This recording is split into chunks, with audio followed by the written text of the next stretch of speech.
अस्सलाम वालेकुम नाजरीन, आप देख रहे हैं नया पाकिस्तान और मैं हूं शहजाद इकबाल। 8 फरवरी को होने वाले आम इंतखाबात में मुबैना धांधली और नताइज बदलने के इल्जामात जोर पकड़े। इस वक्त नून लीग, पीपल्स पार्टी और एमक्यूएम के अलावा मुल्क की तकरीबन तमाम जमातें इंतखाबी नताइज के खिलाफ सरापा एहतजाज है। पाकिस्तान तहरीक इंसाफ धांधली के जरिए 85 से ज्यादा सीटें छीने जाने का दावा कर रही है। पाकिस्तान तहरीक इंसाफ ने आज इंतखाबी धांधली के खिलाफ व्हाइट पेपर जारी कर दिया है और कल से मुख्तलिफ शहरों में पुरअमन एहतजाज की कॉल भी दे दी है।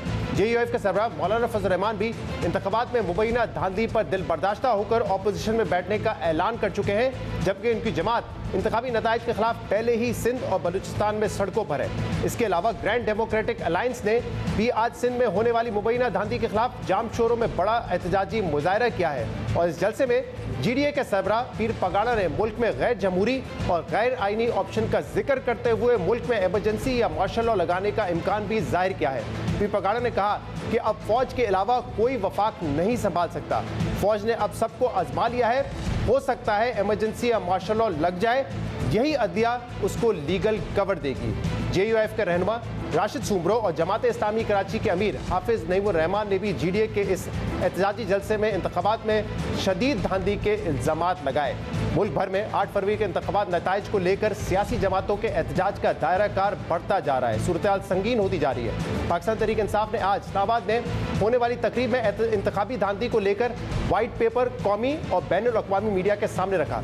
इस तकरीब में सलमान अकरम राजा, रेहाना डार, शौकत बसरा समेत 70 से जायद ऐसे उम्मीदवार स्टेज पर मौजूद थे जिनका दावा है कि उन्हें फॉर्म 47 में तब्दीली करके हराया गया है।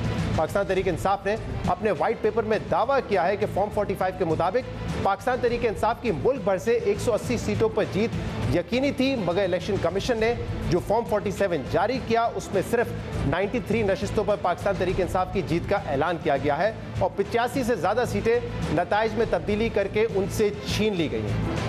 177 सीटों में से जो हमारी होनी चाहिए थी 92 सिर्फ हमें दी गई हैं और 85 सीट्स जो है वो फ्रॉडुलेंटली हमसे ली गई हैं।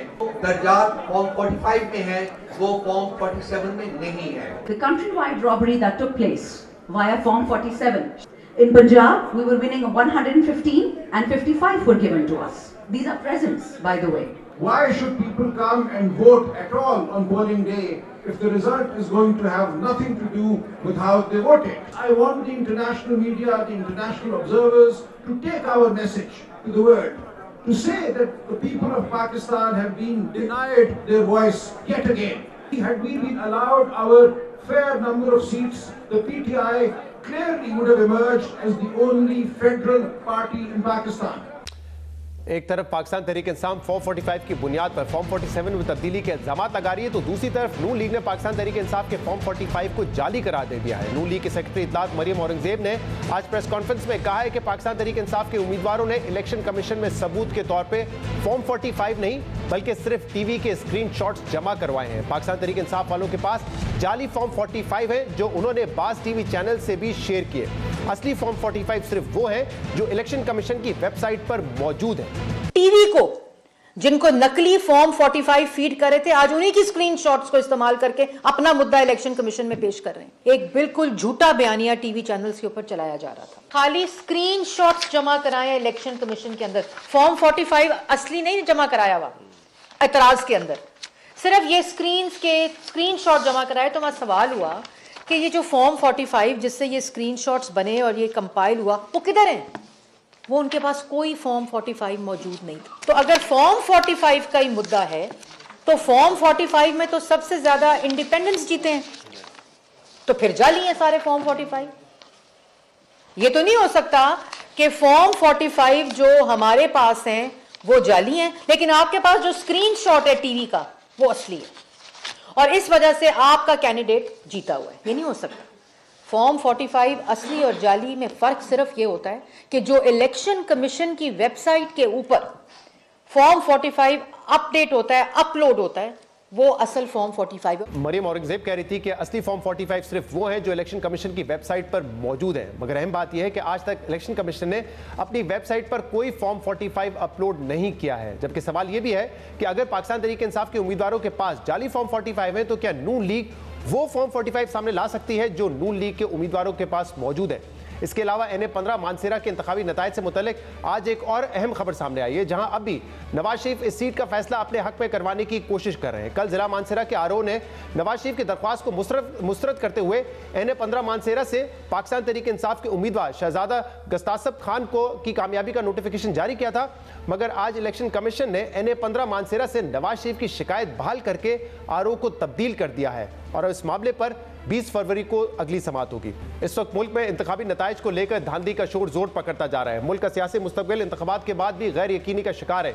इंतखाबी नताइज पर धांधली का शोर और तकसीम मैंडेट के बाद ये सवालात अभी बरकरार है कि इन हालात में हुकूमत साजी कैसे होगी, मुस्तकम हुकूमत कैसे कायम होगी और अगर मुल्क में शहबाज शरीफ की अक़लियती हुकूमत कायम होगी तो वो कितना अरसा चल सकेगी। इन मामलों पर हम बात करेंगे, नून लीग का भी मौक़िफ़ लेंगे, लेकिन सबसे पहले हमारे साथ मौजूद है पाकिस्तान तहरीक इंसाफ के रहनुमा शोएब शाहीन। शोएब साहब, बहुत बहुत शुक्रिया वक्त देने के लिए। आज आप लोगों ने प्रेस कॉन्फ्रेंस की और कहा कि फॉर्म 45 हमारे पास मौजूद है और जो फॉर्म 47 बनाए गए हैं वो जाली है, उस पर जो कैलकुलेशन की गई है वो गलत है। लेकिन नून लीग ने आज प्रेस कॉन्फ्रेंस करके बताया कि तमाम आपके पास जो फॉर्म 45 है वो जाली फॉर्म 45 है, जो आपने मीडिया को भी प्रोवाइड किया और जब इलेक्शन कमीशन में या दूसरे कानूनी फोरम्स पे आपको सबूत देने का कहा गया तो आपने फॉर्म 45 की जगह जो टीवी चैनल्स के स्क्रीनशॉट है वो बतौर सबूत जमा करवाए।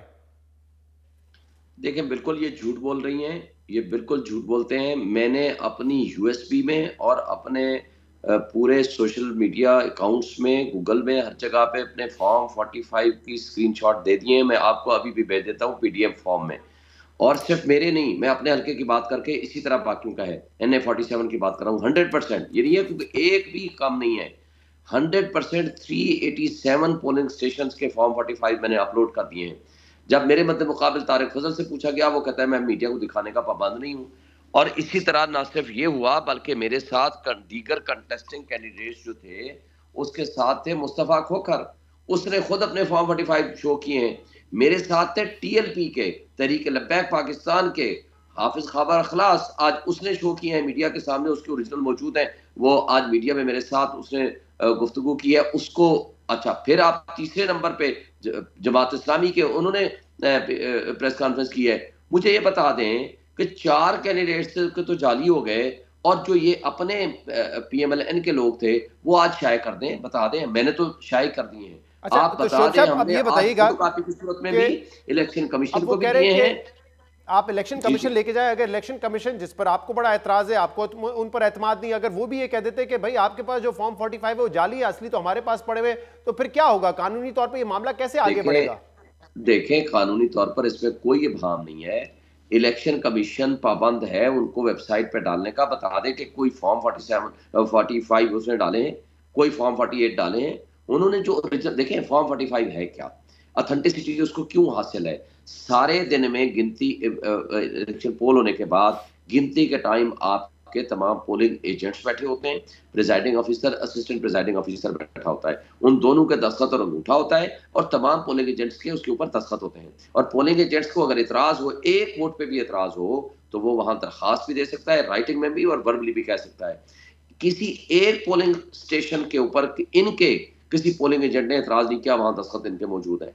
तो और वो ये मामला फॉर्म 45 किसके पास असली है? क्या वो दस्तखत से या अंगूठे के निशान से इस तरीके से साबित होगा या कोई और तरीके कार होगा इसको? क्योंकि अगर कोई और तरीका नहीं है, देखें कोई और तरीका नहीं है। फॉर्म 45 जो वही असली जो मेरे पास है, जो मेरे साथ कंटेस्टिंग कैंडिडेट्स के पास भी है। तो तारिक फजल भी अपने फॉर्म 45 ले आए ना मेरा मतलब मुकाबले, या इसी तरह जो भी जीता है वो आकर के पेश कर दे और कह दे जी ये मेरे पास है, प्रेस कॉन्फ्रेंस भी कर दे, फोटोकॉपी भी दे दे, आपको PDF फॉर्म दे दे, आपके सामने दूध का दूध पानी का पानी हो जाएगा। और अगर फॉर्म 47 वो भी अपने फॉर्म 45 लेकर आ गए या रिटर्निंग ऑफिसर अपना फॉर्म 45 लेकर आ गया, फिर क्या होगा मामला? देखिए, रिटर्निंग अफसर का तो फॉर्म 45 वो होता नहीं, वो तो होता है प्रिजाइडिंग ऑफिसर्स का। उसके ऊपर मेरे हल्के में इवेंचुअली तो रिटर्निंग ऑफिसर के पास ही तमाम फॉर्म 45 जाते हैं ना, जिसके बाद जमा हो गए।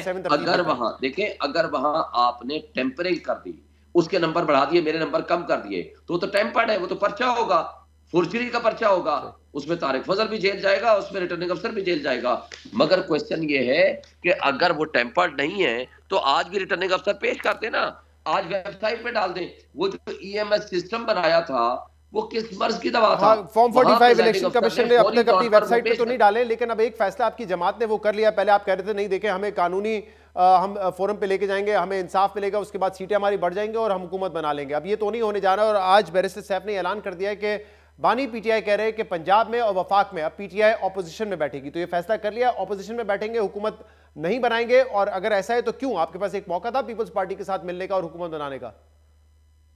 देखें, पीपल्स पार्टी के साथ तो मिलने का मौका तब हो कि जब हमारे को नजरियात मिलते हों, या हम किसी पार्टी के साथ हम बैठ के हम अपनी कोई फ्यूचर प्लानिंग करके स्ट्रेटजी बना के हम गवर्नेंस इकट्ठे कर सकें।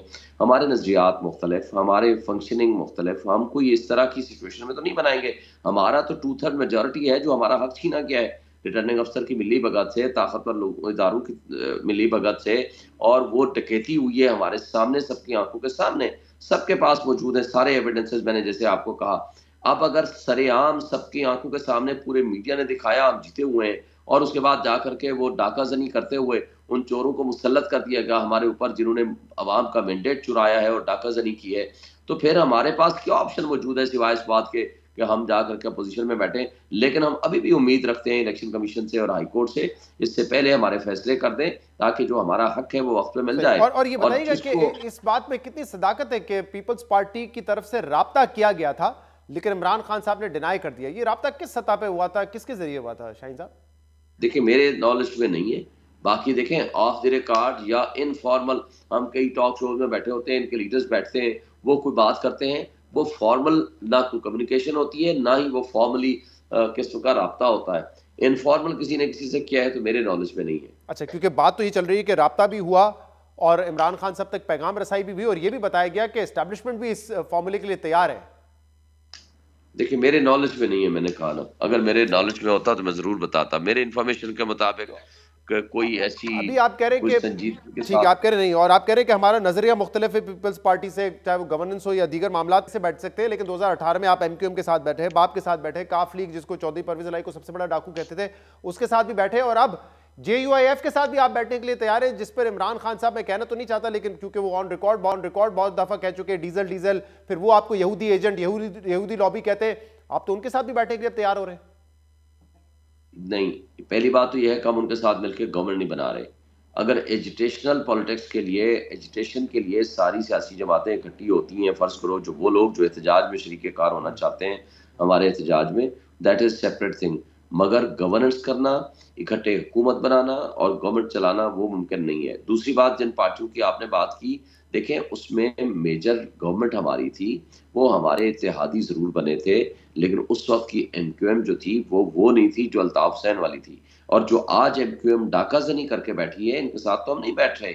अगर ये जेन्युइनली कुछ सीटें जीत के आते तो शायद हम किसी से बात करने की पोजीशन में होते। तो JUIF से आपकी क्या अंडरस्टैंडिंग है? आप सिर्फ चाहते हैं कि एजुटेशन में आप लोगों को लोग चाहिए होंगे एहतजाज के लिए, तो वो लोग फराम करें, उनके लोग भी निकले ताकि तादाद बड़ी लगे, बस इस हद तक आप सपोर्ट उनसे चाहते हैं? देखिए, मेरे तो जाती अगर ओपिनियन मांगेंगे तो मैं तो उनके साथ भी बैठने को तैयार नहीं हूँ, लेकिन अगर ये लीडरशिप का फैसला है और वो अगर बैठे हैं, but it is not for formation of A government, ना तो गवर्नमेंट की फॉर्मेशन में इसका कोई। लेकिन इंटरेस्टिंगली शोएब साहब, कल जो नदीम मलिक साहब को इंटरव्यू दिया उसमें नदीम मलिक साहब ने उनसे पूछा कि क्या आप PTI के साथ मिलकर एहतजाज करेंगे, तो उन्होंने कहा मिलकर कैसे कर सकते हैं, हमारा तो एहतजाज उनके खिलाफ है, हमारे खिलाफ धांधली हुई है PTI को जिताने के लिए, ये फजल रहमान साहब ने कहा है। तो मुझे तो समझ नहीं आ रहा आप लोग बैठ के फिर उनसे मदद किस तरह चाह रहे हैं? वो तो कह रहे हैं आपके हक में धांधली हुई है उनके खिलाफ। देखिए, मैं तो यही कह रहा हूँ ना कि मैं तो जाती तौर पर मैंने अपनी राय दे दी। नहीं तो आपकी लीडरशिप क्या सोच रही है? उनके साथ अगर कल मुलाकात की है हमारी लीडरशिप ने, तो वो बहरहाल असद कैसर साहब को इनका पता होगा कि वो किन टर्म्स में मिले हैं, क्योंकि मैं खान साहब से अभी कल नहीं मिल सका, तो इसलिए मुझे नहीं पता कि उनको इजाजत मिली है, किस हद तक मिली है, लेकिन अभी तक तो कोई फार्मूला तय नहीं हुआ। उनके साथ सिर्फ एक मुलाकात की है, तो मुलाकात तो असद कैसर साहब की आपको याद है इलेक्शन से पहले भी एक दफा हुई थी, तो चूंकि वो पॉलिटिकल कमेटी के हमारे सरबराह हैं, तो और उस वक्त तो उन्होंने कहा था कि ताजियत के लिए गए थे, लेकिन अब तो बाकायदा जो सियासत है वो किसी पर्सनल नौयत में नहीं हुई है, वो तो रिगिंग के हवाले से आप लोग एक पेज पर है, इसीलिए हुई है। मैं वही कह रहा हूँ ना कि अभी कोई ऐसी बात हम वक्त से पहले कोई डिटरमिन नहीं कर सकते। ठीक है, बहुत बहुत शुक्रिया। हमारे साथ मौजूद थे प्रोग्राम में, एक ब्रेक शामिल करेंगे, नून लीग का मौकिफ भी लेंगे और JUIF का मौकिफ भी लेंगे, इस पर एक ब्रेक के बाद।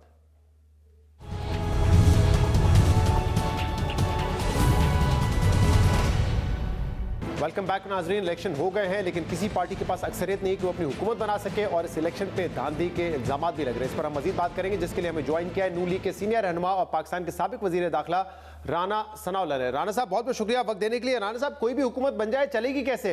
एक तरफ तो इस इलेक्शन की साख पे सवाल उठ रहे हैं, धांधली के इल्जाम लग रहे हैं, और दूसरा किसी भी पार्टी के पास अक्सरियत नहीं है कि वो अपनी हुकूमत बना सके। तो हुकूमत बन भी गई तो चलेगी कैसे? ये मामला जो है ये इस तरह से बिल्कुल आगे नहीं बढ़ेंगे और इस तरह से मामलात जो हैं वो बिल्कुल आगे नहीं चल सकते।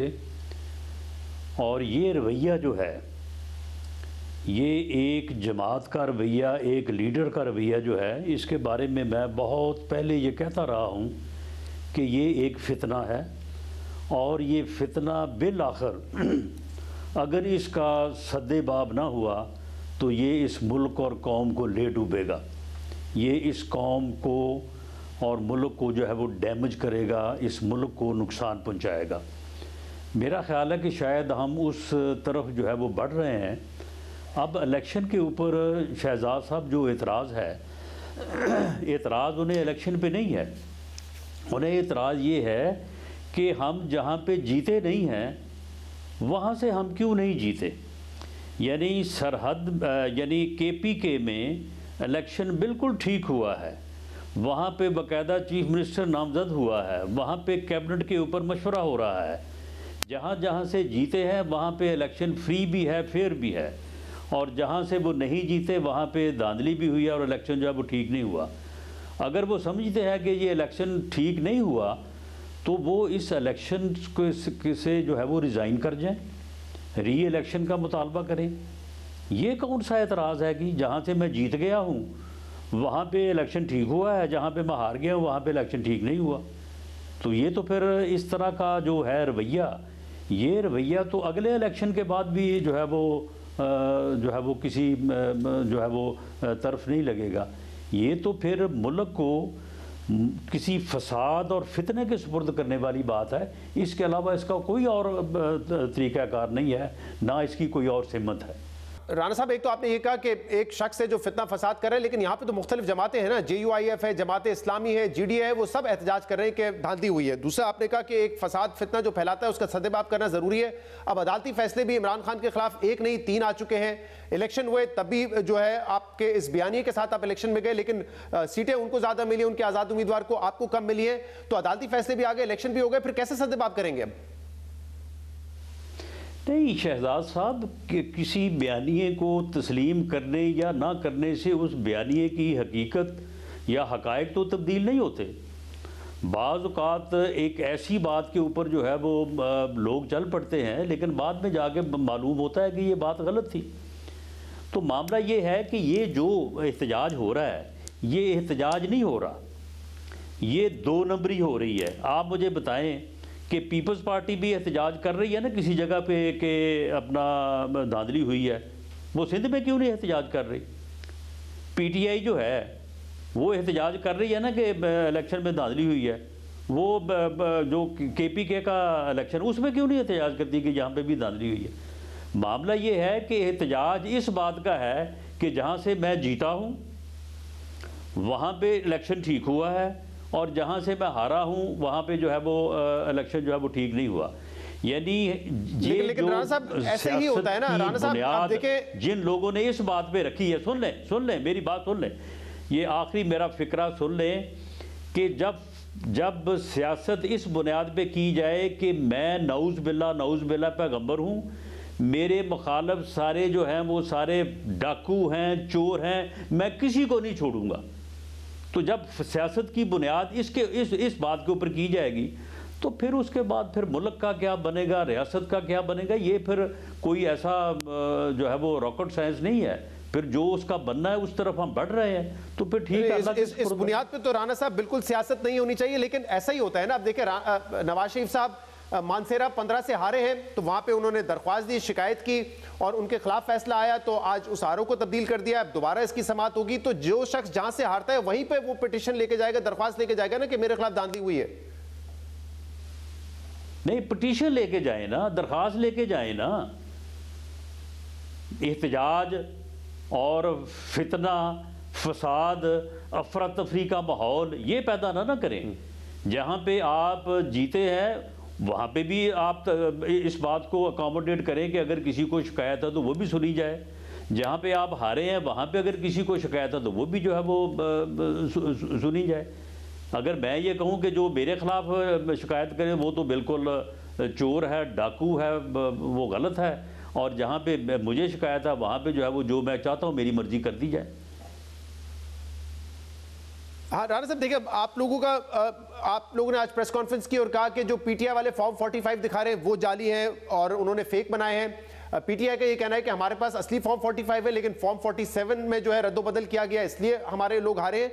लेकिन एक बात तो कंफर्म है ना, जिस पे आप लोग तनकीद नहीं कर रहे हैं, खासतौर पे नून लीग के इलेक्शन कमिश्नर ऑफ पाकिस्तान ने जो तरीकेकार तय किया था कि हम नताइज कैसे देंगे, कि हर पोलिंग स्टेशन के बाद जो फॉर्म 45 है वो छापा जाएगा, इसके बाद रिटर्निंग ऑफिसर फैसला सुनाएगा और नतीजा देगा उस हल्के का। लेकिन ऐसा हुआ नहीं, सारे नताइज जो इलेक्शन कमीशन ने खुद रख लिए अपने पास, आरओज को रिजल्ट नहीं देने दिए और बड़े ताखीर से, यानी कि 24 घंटे की ताखीर के बाद भी रिजल्ट जो है वो आ रहे थे, 48 घंटे तक आ रहे थे।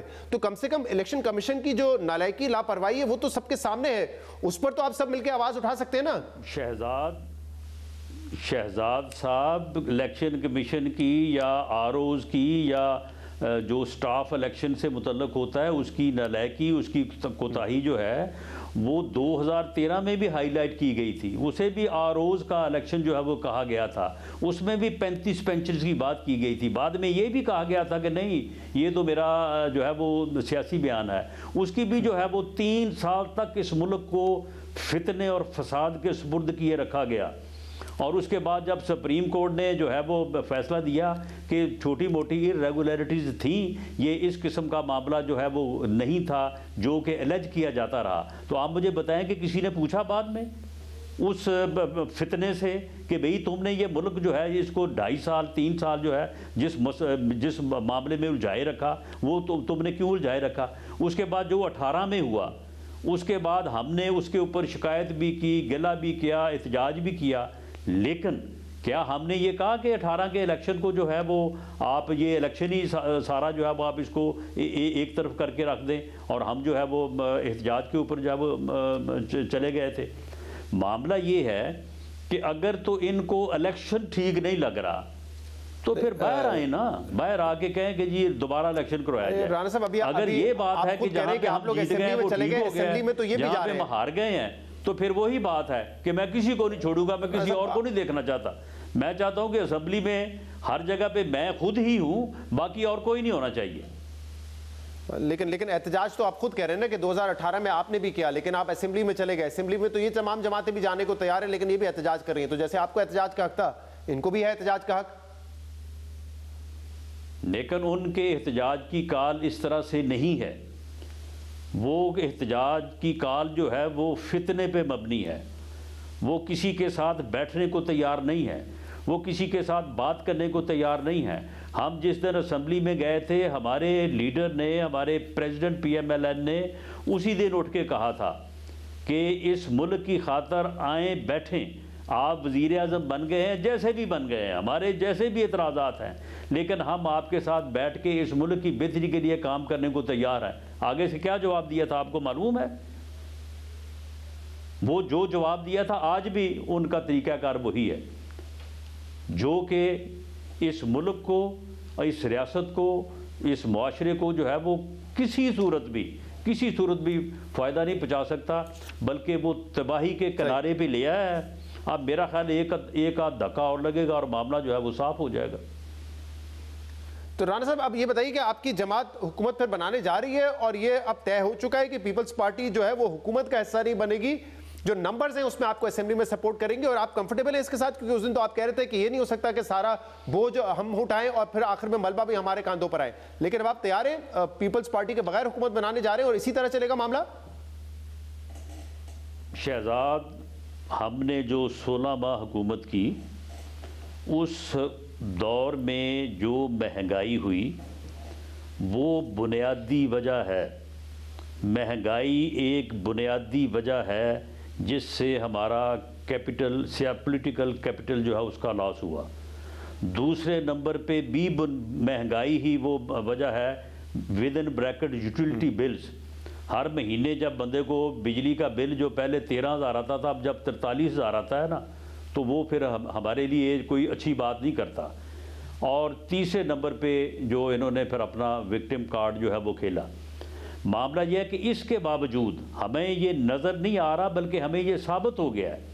हमने भरपूर कोशिश की कि हम ये साबित करें कि इसके ज़िम्मेदार हम नहीं हैं, इसका ज़िम्मेदार वो फितना है जिसने मुल्क को ऐसी सूरत हाल से दो चार किया, लेकिन लोगों ने अक्सरियत में हमारी बात को तस्लीम नहीं किया। इसके बावजूद हम अब भी चाहते हैं कि हमारा भले और नुकसान भी हो, लेकिन मुल्क जो है इस सूरत हाल से जहाँ पे वो इस वक्त धंस चुका है, इस दलदल से अगर हमारी हिम्मत की है या हमारे अमल से निकल सकता है तो हम इसे निकालें। हम कौम को ये बात दिखाना चाहते हैं, अपने किरदार से इस बात का तयन चाहते हैं कि हम मुल्क को इस वक्त भी इस दलदल से निकालने के लिए जो है वो तैयार हैं, भले उसमें हमारा नुकसान हो। लेकिन अगर कोई और निकालने को तैयार नहीं है तो कल को फिर जो भी नतीजा होता है उसका ज़िम्मेदार वो होगा। ये बात जो है ये तारीख़ का हिस्सा बननी चाहिए। बाकी जो होना है वो हमें अब नज़र आ रहा है, उसमें कोई इतना ख़ास अब अबहाम रह नहीं गया। सही, मतलब without people's party, in short without people's party आप लोग वफाकी हुकूमत बनाने के लिए तैयार हैं? विदाउट पीपल्स पार्टी देखें, वो हुकूमत जो हुकूमत मुल्क को इस दलदल से निकाल सकती है, वो हुकूमत जो सख्त और मुश्किल फ़ैसले कर सकती है, वो हुकूमत जो मुआशी हालात को बेहतर कर सकती है, वो हुकूमत जो है वो सादा अक्सरियत या कम अज़ कम 2 या 3 कोलिशन पार्टनर्स के एक मजबूत अलहाक के बग़ैर जो है वो ऐसा काम नहीं कर सकती। अगर पीपल्स पार्टी हमारे साथ शामिल नहीं होती, सिर्फ वो जो है वो एक साइड पे हो के मामलात को देखना चाहती है और ये चाहती है कि उसका कोई नुकसान ना हो, जो नुकसान हो वो हमारा हो, अगर फ़ायदा हो तो वो उसमें हिस्सेदार हो, तो इस तरह से ये काम चलेगा नहीं। लेकिन हम फिर भी इस मुल्क की खातर, इस कौम की खातर ये कदम उठाने को तैयार होंगे कि इससे कोई बेहतरी सूरत पैदा हो जाए। लेकिन मेरी ज़ाती राय ये है कि इससे कोई बेहतर सूरत पैदा नहीं होगी। सही, और आपने कहा कि महंगाई बहुत बड़ी वजह है जिस की वजह से आप लोगों को वोट उतना नहीं पड़ा या उतनी सीटें आपने नहीं जीती, जबकि आप ये बयानिया भी लेके गए आवाम के सामने कि ये इमरान खान का क्या धरा है, पीटीआई का क्या धरा है, हमारा नहीं है, लेकिन लोगों ने अक्सरियत में आपकी बात नहीं सुनी। लेकिन वहां तक मामला पहुंचा कैसे, इस हवाले से कल मौलाना फजल रहमान साहब ने कुछ अहम बातें की हैं। उन्होंने ये इल्ज़ाम लगाया है कि ये सारा जो वोट ऑफ नो कॉन्फिडेंस का मामला था, ये बेसिकली जनरल बाजवा और जनरल फैज़ ने जो है वो तैयार किया था। कल उन्होंने जनरल फैज़ कहा था, आज उन्होंने कहा कि नहीं वो नहीं थे, दूसरे उसमें अशखास मौजूद थे। लेकिन वो कह रहे हैं कि हम तो सिर्फ मोहर लगाने वाले थे, पीपल्स पार्टी, नून लीग या JUIF, हमने मोहर लगाई, असल में ये इनिशिएटिव जनरल बाजवा का था। देखें, हज़रत मौलाना फजलुर रहमान साहब मेरे लिए इंतहाई इज़्ज़त और एहतराम की जगह पे हैं, लेकिन खुदा की कसम शहजाद, उन्होंने ये अपने आप से ज़्यादती की है। उन्होंने ये बात करके हक़ाइक़ के बरक्स और ऐसी बात उन्होंने की है कि खुदा की कसम वो आलम दीन है, क्या बंदा उनके मतलब बात करे। मामला ये है कि अपना आज कह रहे हैं कि जनरल फैज़ ने कुछ और अशखास थे। कौन से अशखास थे? यानी जो बंदा रिटायर हो गया सारा मलबा उसके ऊपर डालो और किसी का नाम लेने की हिम्मत नहीं है। मामला ये है कि मैं एक मीटिंग का गवाह हूँ कि एक मीटिंग उस वक्त अपोजिशन लीडर मियाँ शहबाज शरीफ साहब थे, उनके घर हाउस नंबर 26 वहाँ पे हुई। उस मीटिंग में मौलाना फजलुर रहमान साहब ने ये फरमाया कि कल हमें जो है वो आर्मी चीफ़ ने और वहाँ पे बुलाया था और उनका ये कहना है कि आप अदम अतमाद की तहरीक वापस ले लें तो हम जो है वो इलेक्शन जो है वो इमरान खान वज़ीर आज़म जो है वो इलेक्शन अनाउंस कर देगा। उसके ऊपर फ़ैसला करना था। तमाम जमातों के जो है वो कायदीन को, जो 13 जमातें थी, सब के सरबराह वहाँ पे मौजूद थे, मैं भी वहाँ पे मौजूद था। खुदा की कसम मौलाना ने इतने ज़बरदस्त दलाइल दिए कि इस वक्त हमें ये यहूदी लॉबी का एक एजेंट है, ये इस मुल्क को तबाह कर देगा, हम इसकी बात कैसे मानें, हम इसके ऊपर अदम एतमाद कैसे वापस लें, ऐसे दलाइल दिए और इन्होंने ये फ़ैसला करवाया कि हम ये बात नहीं मानेंगे, हम अदम एतमाद की तहरीक वापस नहीं लेंगे। उसके बाद जब 1 महीने बाद हमें हर चीज़ सामने नज़र आने लगी तो मियाँ नवाज शरीफ साहब के हुक्म पे या मशावरत के बाद फ़ैसले पे हमने जो है वो फ़ैसला कर लिया कि हम असम्बली डिज़ोल्व करेंगे और इलेक्शन में जाएंगे। मौलाना फजलुर रहमान साहब और आसफ जरदारी साहब वीडियो लिंक पे मीटिंग हुई, मियाँ नवाज शरीफ साहब जो है वो लंदन से जो है वो उन्होंने जो है वो शामिल हुए, वज़ीर आज़म हाउस का जो वो छोटा कमरा है कैबिनेट मीटिंग का, वहाँ पे मीटिंग हुई। इन दोनों साहबान ने एड़ी चोटी का जोर लगा के मियाँ नवाज शरीफ को कायल किया इस बात के ऊपर कि नहीं, रिज़ाइन नहीं करना, इलेक्शन में नहीं जाना, जो है वो गवर्नमेंट को जो है वो चलाना है। तो यार उसके बाद ये ऐसी बात कर रहे हैं, यानी ठीक है। अच्छा, अब राणा साहब जवेद बाजवा साहब पे या जनरल फैज़ पे, सुन लें, जनरल फैज़ पे मुझे उनसे कोई हमदर्दी नहीं है, बल्कि हो सकता है कि मुझे सबसे ज़्यादा उनके ऊपर जो है वो नाराज़गी हो या एतराज़ हो, लेकिन ये क्या तरीका है कि अब एक आदमी रिटायर हो गया तो अब सारे हर इल्ज़ाम ही उसके ऊपर। ये इस बात में कत्तन कोई हकीकत नहीं है कि इनको कि हमें किसी ने कहा था कि दो चीजों का जवाब दें, वोट ऑफ नो कॉन्फिडेंस जो है वो करो। राणा साहब, एक तो ये कहा है कल मौलाना फजल रहमान ने कि तमाम पार्टीज की कायदीन वहां पे मौजूद थे और सामने ये बात हुई थी कि बाजवा साहब ने कहा कि आप लेकर आए अदम एतमाद की तहरीक और जो तमाम पार्टीज है वो उन्होंने सिर्फ मोहर लगाई, ये इनिशिएटिव उनका था। आप कह रहे हैं कि नहीं, उस वक्त तो ये बात हुई थी कि कतन गलत है। अगर इसमें हकीकत है तो सिर्फ ये है कि जो अदम एतमाद की तहरीक सियासी जमातों ने, जिनमें हम भी शामिल थे, बाकी भी शामिल थे, उन्होंने अदम एतमाद की तहरीक मूव कर दी। उस अदम एतमाद की तहरीक को नाकाम करने के लिए कमर जवेद बाजवा साहब ने या फैज़ हमीद साहब का नाम ये ले रहे हैं, उन्होंने कोई किरदार अदा नहीं किया जिसके ऊपर इमरान खान नाराज़ हुआ और वो कहता रहा कि ये न्यूट्रल तो जानवर होता है, ये आप अगर घर को आग लगी है चौकीदार कैसे कह सकता है कि जी मैं जो है वो न्यूट्रल हूँ। ये सारी दूसरी बात है पूरी, ये पूरी जो दूसरी बात आप ये कह रहे हैं, ये मौलाना साहब ने इलेक्शन रिजल्ट की फ्रस्ट्रेशन में ऐसी गुफ्तगू कर दी है कि जो कत्तन उनके मनसब को, एक आलम दीन के मनसब को जो है वो जेब ही नहीं देती। राणा साहब, दूसरी बात आप ये कर रहे हैं कि जो आप पहले भी कहते हुए हैं कि शहबाज शरीफ तो इस्तीफा देने वाले थे, हम हुकूमत खत्म करने वाले थे, उनकी स्पीच भी तैयार थी। कल इस हवाले से नदीम मलिक साहब ने पूछा, मौलाना फजल रहमान साहब कह रहे हैं ऐसा तो कुछ नहीं हुआ था, मेरे सामने तो कोई ऐसी बात नहीं। अभी आप कह रहे हैं उनको वीडियो कॉल पे लेके कहा गया था और वो इंसिस्ट कर रहे थे कि नहीं हुकूमत जारी रहे। वो तो कह रहे हैं मेरे नॉलेज में तो कोई ऐसी बात ही नहीं है कि शहबाज शरीफ साहब तकरीर तैयार करके बैठे थे और आप लोग हुकूमत खत्म करने जा रहे थे। वो कह रहे मैं पीडीएम का सरबराह हूं, मुझे नहीं पता इस बारे में। देखें, वो आलम दीन है, मौलाना हैं, अगर वो ये बात कर रहे हैं तो इन्ना लिल्लाहि व इन्ना इलैहि राजिऊन। खुदा की कसम, इन्होंने हुकूमत जो JJI के लोग हैं, इन्होंने हर दिन को आखिरी दिन समझ के हुकूमत की है। इन्होंने, मेरा ख्याल है कि उन्हें चाहिए कि वो बस इस बात को यहीं तक रहने दें, इलेक्शन की फ्रस्ट्रेशन में ऐसी बातें ना करें कि जिनके बाद में जो है वो जवाब आए। बहुत बहुत शुक्रिया राना सनाउल्लाह हमारे साथ मौजूद थे। प्रोग्राम में एक ब्रेक शामिल करेंगे, इसके बाद हम मजीद बात करेंगे इस पर। मौलाना साहब की पार्टी का भी हम मौक़िफ़ लेंगे। Stay with us.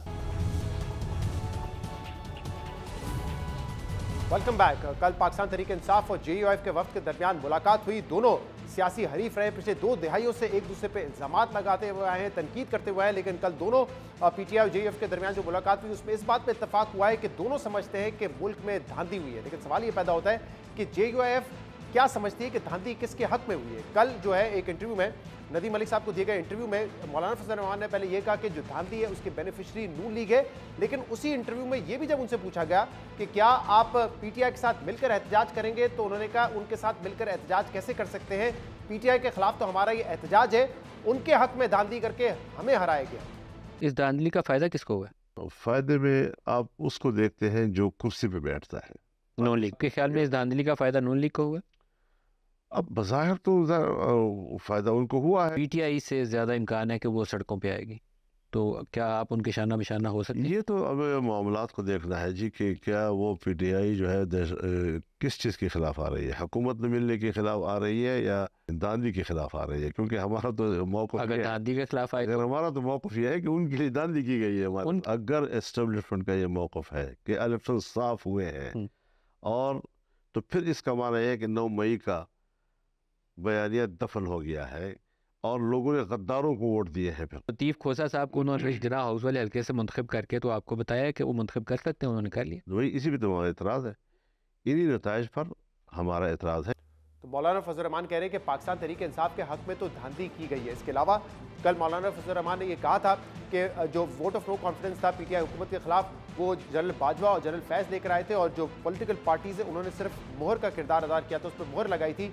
लेकिन राना सनाउल्लाह कह रहे हैं कि तमाम बातें बेबुनियाद है। इस पर बात करेंगे, जिसके लिए मैं ज्वाइन किया है JUIF के सीनियर रहनुमा हाफिज हमदुल्ला ने। हाफिज साहब, बहुत बहुत शुक्रिया हमें ज्वाइन करने के लिए। सबसे पहले तो ये बताइएगा, कल आपकी मुलाकात हुई तहरीक इंसाफ के वफ्द के साथ।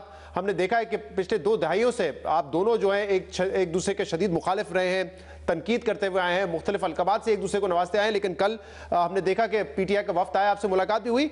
जरा बताइएगा कि किस पॉइंट पे आप इकट्ठा हुए हैं? दोनों आप बात कर रहे हैं कि इलेक्शन में रिगिंग हुई है, इस पर तो आप लोग एक पॉइंट पर हैं, लेकिन क्या मिलकर एहतजाज भी करेंगे रिगिंग के खिलाफ?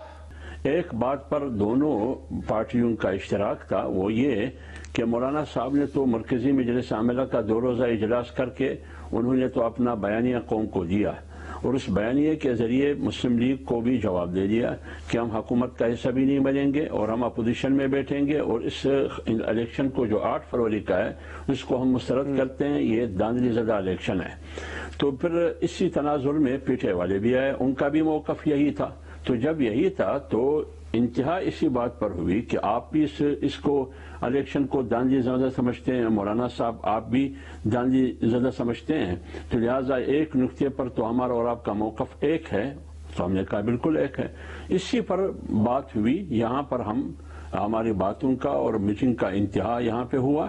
फिर प्रेस ब्रीफिंग में भी आपने देखा होगा, हमने यही बात की। आगे क्या होगा, आगे इन दोनों पार्टियों के दरमियान मुशावरत होगी, राबिते होंगे, मुज़ाकरात होंगे, ये आगे पे मुनहसर है कि आगे सूरत हाल क्या बनती है, उसी के मुताबिक फिर देखते हैं कि क्या नतीजा हम अखज़ कर सकते हैं। सही, तो अभी तक सिर्फ एक नुक्ते पे इत्तेफाक हुआ है कि वो भी कहते हैं धांधली हुई है, आप भी कहते हैं धांधली हुई है। आगे कैसे बढ़ना है इसका फैसला आगे मुलाकातों में होगा। लेकिन क्या इस बात का इम्कान है कि अगर उन्होंने उमर अयूब को नॉमिनेट किया है वजीर आजम के लिए तो आप उनको वोट देंगे, या अगर उनका लीडर ऑफ द ऑपोजिशन आता है तो फिर आप उनको वोट देंगे? क्या इस हद तक मुमकिन है कि आप दोनों एक साथ चल सके? देखिए शहजाद भाई, मैंने आज मीडिया पे सुना, कुछ खबरें ऐसी आई मीडिया पे कि पीटीआई की क़यादत ने, असद कैसर की क़यादत में जो वफद आया, उन्होंने मौलाना साहब से कहा कि आप हमारे नॉमिनेट जो हमने किया है उमर अयूब को वज़ीर आज़म के लिए, उसमें आप हमें वोट करें या खैबर पख्तूनख्वा में हमें सपोर्ट करें। किसी किस्म की एक लफ्ज़, एक बात भी इस नौइयत की और ये गुफ्तगू हुई ही नहीं है, क्योंकि मौलाना साहब ने कहा कि मैं अपोजिशन में हूँ, अभी हम और आपके दरमियान एक बहुत फासले हैं, तकरीबन 11-12 साल से आप कहाँ खड़े और मैं कहाँ खड़ा हूँ, मेरी पार्टी कहाँ खड़ी, हमारे आपके दरमियान बहुत फासले हैं। तो लिहाजा इन नुक्तों पे हम नहीं जा सकते हैं कि कौन किसको वोट करेंगे, किसको नहीं करेंगे, आपको सपोर्ट करेंगे, आप मुझे सपोर्ट करेंगे, ये बात नहीं है। तो इस सिलसिले में न पीटीआई ने कोई बात की है, और जब उन्होंने बात नहीं की तो मौलाना साहब को बात करने की जरूरत ही नहीं थी। तो लिहाजा जो खबरें आज मीडिया पर चली, मैं उसको अक्सर मुस्तरद करता हूँ। सही। इसके अलावा हाफिज हमदुल्ला साहब, कल जो नदीम मलिक साहब को एक इंटरव्यू दिया, उसमें जो है मौलाना साहब ने कुछ अहम बातें की है। एक तो उन्होंने ये कहा है कि जो vote of no confidence PTI की हुकूमत के खिलाफ लाया गया वो जनरल बाजवा और जनरल फैज लेकर आए थे, और जो पॉलिटिकल पार्टीज है वो तो एक मोहर उन्होंने सिर्फ उस पर लगाई है। अभी हमने राना सनाउल्लाह साहब के सामने ये तमाम बातें रखी। राना सनाउल्लाह साहब कह रहे हैं कि यकसर ये बातें गलत हैं, वो आलमे दीन है, पता नहीं ऐसी बातें क्यों कर रहे हैं। इनफैक्ट वो कह रहे हैं एक ही मुलाकात जिसमें जनरल बाजवा थे, वो तो ये रिक्वेस्ट लेकर आए थे उस वक्त के वजीर आजम इमरान खान की कि वो इस्तीफा देने के लिए तैयार है, आप वोट ऑफ नो कॉन्फिडेंस वापस ले लें। लेकिन मौलाना कह रहे हैं कि नहीं, जनरल बाजवा तो इंसिस्ट कर रहे थे कि ये अदम एतमाद आएगी और आप लोग सपोर्ट करें। देखिए, मैं एक बात की वजाहत करूं, शायद मौलाना साहब ने भी इसकी वजाहत की होगी। आज उन्होंने दो आपके मीडिया के हाउसेस से, एंकर पर्सन से उन्होंने इंटरव्यू की है, 2 टीवी चैनल से, उसमें वजाहत आएगी। लेकिन जब कल मौलाना साहब ने नदीम मलिक साहब के साथ इंटरव्यू की तो वहाँ से फारिग होते मौलाना साहब आए, मैं भी वहाँ था, मौलाना अब्दुल गफूर हैदरी साहब वहाँ थे। तो मौलाना साहब ने बरमला यह कहा कि एक मिस्टेक मुझसे हुई है, वो ये कि हमने जो मीटिंग की बात मैंने की, जनरल फैज़ का नाम लिया, वो जनरल फैज़ उस ज़माने में DGI नहीं था। दूसरी बात कि मौलाना साहब ने कहा कि हमने फलान ने कहा कि आप मुंह करें तारीख अदम इत्मीनाद। इसकी पस मंज़र में शहजाद भाई जाना होगा, वो ये कि मैं खुद PDM का as a spokesman, as a तर्जुमान PDM की इजलासों में मैं शरीक रहा। 2 नुकते थे और 26 नुकात थे PDM के। उनमें से एक ये था कि एस्टेब्लिशमेंट सियासत में मुदाखलत न करे। 26 में से एक इस्तीफा का ऑप्शन था और एक तारीख अदम एतमाद का ऑप्शन था। PMLN, JUI और दीगर पार्टियों की तरजीह ये थी कि हम इस्तीफों की ऑप्शन पे पहले अमल करेंगे। पीपल्स पार्टी और ANP की राय ये थी कि यानी तारीख अदम एतमाद के जरिए हम करेंगे। तो फिर हम ये कहा करते थे, मौलाना साहब भी और PMLN की क़यादत भी, कि अगर हम तारीख अदम एतमाद की तरफ जाएंगे तो मौजूदा PTI की हुकूमत जो है, जो साबिका हुकूमत है, ये तो इन बैसाखियों पे कड़ी है जो स्टेब्लिशमेंट के इशारों से इधर उधर हो जाते हैं। तो जब हम एक तरफ स्टेब्लिशमेंट की सियासत में आदम मुदाखलत की बात करते हैं तो तारीख अदम एतमाद की तरफ हमने वापस स्टेब्लिशमेंट के पास जाना होगा। तो लिहाजा तहरीक के जरिए इस हुकूमत का खात्मा होना जरूरी है। ये दो राय थी। अब मैं नाम नहीं लेता हूं, खुद PMLN की क़यादत ये कहा करते थे मुख्तलिफ इजलासों में कि पीपल्स पार्टी वाले जो है वो दुगलापन कर रहे हैं, वो इस्तीफे देने के लिए तैयार नहीं है, वो इस्तीफे देने के लिए तैयार नहीं है। खुद मैं नाम नहीं लेता हूं, अगर मैंने नाम लिया तो वो इनकार भी नहीं कर सकेगा। हाफिज अब्दुल्ला साहब,